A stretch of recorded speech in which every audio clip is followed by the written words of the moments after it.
Ini mulai keluar caci maki kepada pemerintah, caci maki kepada ulama NU, caci maki kepada Banser. Apa benar orang-orang model begini adalah keturunan daripada Rasulullah Muhammad sallallahu alaihi wasallam? Makanya kata saya, kenapa kok ini keturunan Nabi yang satu pinter-pinter, tawadu, akhlaknya bagus-bagus, tetapi keturunan Nabi yang ngaku-ngaku selalu di depan orang ngaku-ngaku turun Nabi ini kebanyakan kok nggak bisa ngaji, akhlaknya sombong-sombong, suka caci maki.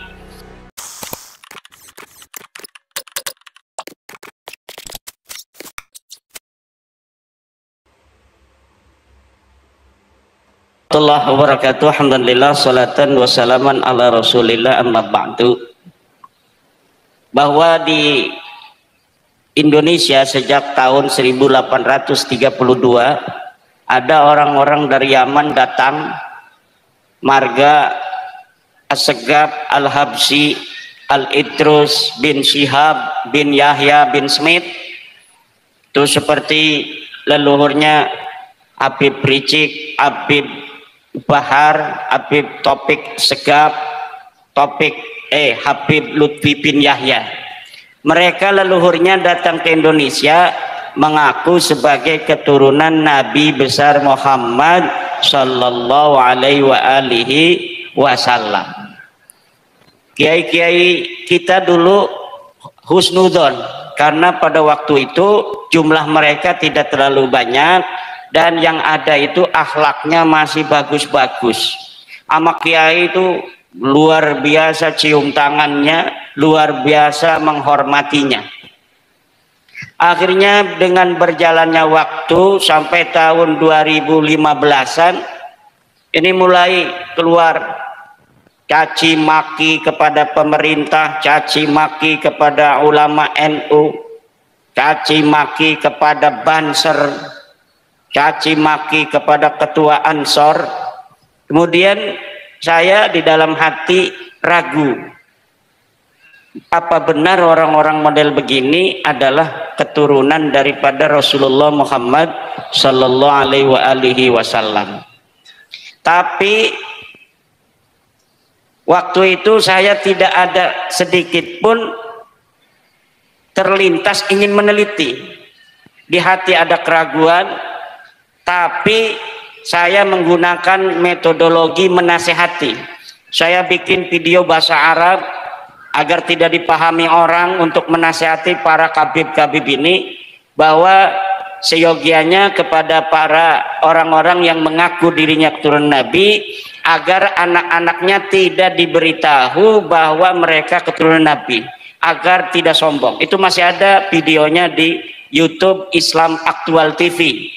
Itu di up oleh seorang mahasiswa dari UIN Syarif Hidayatullah. Tapi rupanya itu tidak menjadi sebuah perhatian dari para habib-habib itu. Kemudian saya membuat puisi juga dengan bahasa Arab dengan judul Ya Fatimah binten Nabi. Di situ saya adukan dengan bahasa Arab supaya tidak juga dipahami oleh orang-orang awam. Nasihat niatnya kepada para habaib itu agar mereka kemudian ada orang yang menasihati dengan bahasa Arab ini. Dan saya masih yakin mereka waktu itu keturunan Nabi. Makanya saya menasihati, karena di dalam kitab keluarga Wali Songo juga ada riwayat bahwa keluarga Wali Songo adalah keturunan baginda Nabi besar Muhammad, tetapi akhlaknya bagus-bagus. Akhlaknya para Wali Songo itu bagus-bagus, akhlaknya sopan-sopan, tawadu, pinter-pinter. Ilmunya ada yang hafal Quran, ada yang hafal Fathul Mu'in, ada hafal Alfiyah, kadang Bukhari juga ada yang hafal. Di Banten itu ada yang hafal kitab Bukhari dan Fathul Mu'in. Makanya kata saya, kenapa kok ini keturunan Nabi yang satu pinter-pinter, tawadu, akhlaknya bagus-bagus, tetapi keturunan Nabi yang ngaku-ngaku selalu di depan orang ngaku-ngaku turun Nabi ini kebanyakan kok nggak bisa ngaji, akhlaknya sombong-sombong, suka caci maki. Akhirnya pada tahun 2022 saya mulai membaca kitab-kitab nasab. Ketika melihat di dalam sebuah persidangan Bahar Smith itu menghina ulama, yang jadi saksi memberatkan dia, menanyakan Nabi Muhammad itu kakek saya apa kakek kamu, itu saya mulai mengkristal, ingin meneliti benar nggak sih orang-orang ini turunan Nabi. Akhirnya saya kumpulkan, saya gunakan metodologi ilmu sejarah dalam meneliti sebuah peristiwa sejarah, yaitu menggunakan teori heuristik, kemudian kritisasi sumber, kemudian interpretasi dan historiografi.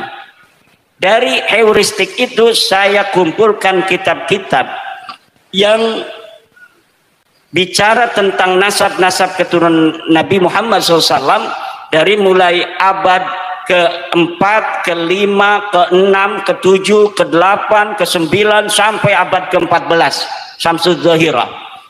Kemudian saya urutkan susunan Ba'lawi ini, yang saya jadikan sampel adalah silsilahnya Rizik Syihab dan Bahar Smith. Kemudian yang satu ini kurang bagus, ini yang saya urut seret. Kemudian kita cari tahunnya masing-masing wafatnya, kemudian kita selaraskan dengan kitab-kitab yang ada pada masanya masing-masing. Karena kitab-kitab nasab keturunan Nabi itu sudah ada, setiap abad itu ada kitabnya, sesuai tidak ke pengakuan mereka yang katanya mereka itu adalah keturunan dari Alwi bin Ubaid bin Ahmad bin Isa bin Muhammad An-Naqib bin Ja'far Ali Al-Uraidi bin Ja'far Shadiq bin Ali Muhammad Al-Bakir bin Ali Zainal Abidin bin Husain bin Fatimah bin Nabi Muhammad sallallahu alaihi wasallam. Itu saya urutkan. Ternyata dari Nabi Muhammad ke bawah punya anak Fatimah, sahih. Fatimah punya anak Husain, sahih. Husain punya anak Ali Zainal Abidin, sahih. Ali Zainal Abidin punya anak Muhammad Al-Bakir, sahih. Punya anak namanya Ja'far Shadiq, sahih. Ja'far Shadiq punya anak Ali Al-Uraidi, sahih. Ali Uraidi punya anak namanya Muhammad An-Naqib, sahih. Muhammad An-Naqib punya anak namanya Isa, sahih. Isa punya anak Ahmad, sahih. Ahmad punya anak Ubaid. Ini mentok. Ahmad bin Isa itu wafatnya 345. Berarti kita cari kitab yang ada di abad keempat. Ada kitab Sirri Silsilatil Alawiyah. Di abad keempat, Alawi bin Ubaid ini wafatnya 383, punya anak namanya Alwi, wafatnya 400 Hijriah. Saya cari kitab-kitab yang ada di abad kelima, yaitu saya temukan 3 kitab. Pertama adalah Tahdzibul Ansab karya Al-Ubaidili, yang kedua Al-Majdi karya Al-Umari, ketiga adalah Muntaqilatut Talibiyah karya Ibnu Tobatoba. 3 kitab ini tidak mencatat leluhur para kabib-kabib di Indonesia ini yang bernama Ubaid sebagai keturunan Nabi Muhammad, tidak dicatat. Tidak ada kitab-kitab di abad kelima yang mencatat Ubaid sebagai anaknya Ahmad bin Isa. Ahmad bin Isa ini sahih sebagai keturunan Nabi berdasarkan kitab-kitab nasab yang ada pada saat itu. Tetapi tidak mengatakan dia punya anak bernama Ubaid atau Ubaidillah atau Abdullah. Akhirnya di dalam kitab abad ke-6 saya cari, mungkin saja di abad ke-6 masih ada yang masih dekat, hanya berjarak 100 tahun. Tapi di kitab abad ke-6 disebutkan namanya kitab As-Syajarah Al-Mubarakah karangan Imam Al-Fakhrur Razi, orang Roy di Iran.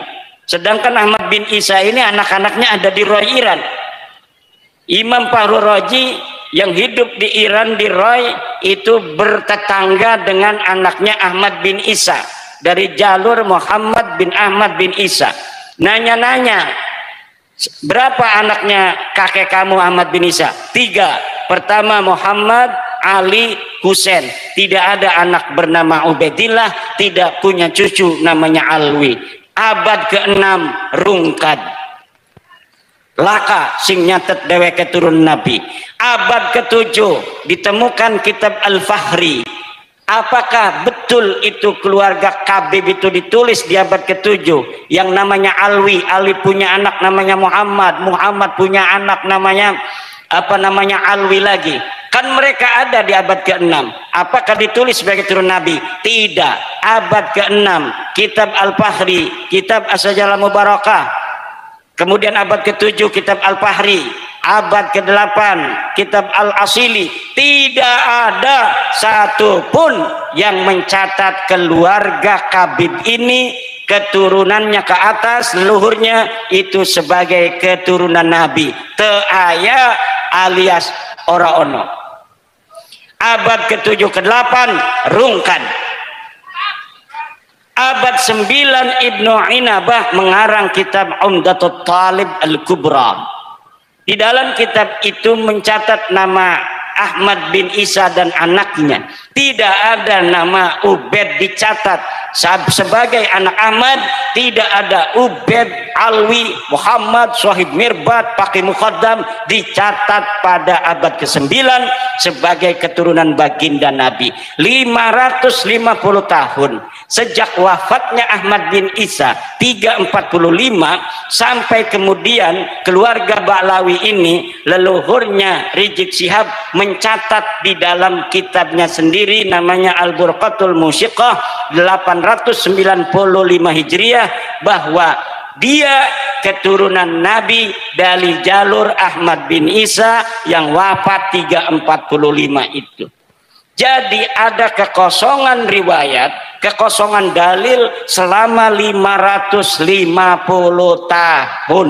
Tidak dicatat, tidak dikenal Ubaid ini sebagai anaknya Ahmad bin Isa 550 tahun.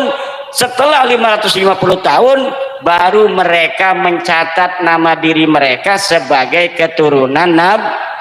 Nah, Kiai Dawam sekarang ini nyatet anak saya 3 ceret tahun 2024. Kemudian anaknya Ki Dawam mencatat dia anaknya Ki Dawam punya anak 3 nyatet lagi. Terus cucu-cucunya Ki Dawam sampai 550 tahun anaknya cuma 3. Dadan, Didin, Dudun. 3 misalnya anaknya. Dicatat terus sampai 550 tahun bahwa Kiai Dawam anaknya 3. Dadan, Didin, Dudun. Pas 550 tahun yang akan datang tahun 2524 ada orang yang nyangkol bahwa Kiai Dawam punya anaknya 4, Dadan, Didin, Dudun tambah 1 Dodon.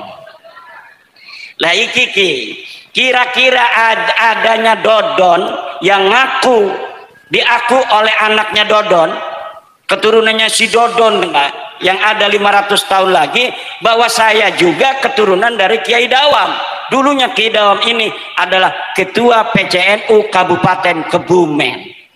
Pengen punya keturunan leluhur yang ketua PCNU. Dia nyangkol sama namanya Kiai Dawam yang katanya punya anaknya 4.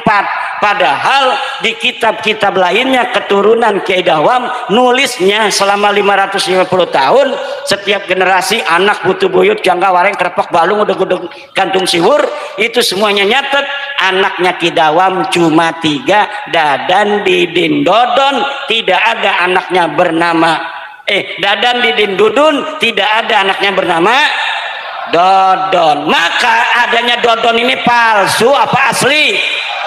Asli apa palsu? Kalau tidak ada nama Ubaid disebutkan sebagai anaknya Ahmad selama 550 tahun, leluhur Habib ini namanya Ubaidillah, punya anak namanya Alwi. Nah, maka disebut Ba'alawi karena anaknya Alwi bin Ubed. Ubed ini katanya anaknya Ahmad bin Isa, sementara kitab nasab mengatakan anaknya Ahmad bin Isa cuma 3, Muhammad Ali Husain, tidak ada anaknya namanya Ubed. Lalu 550 tahun muncul nama Ubed.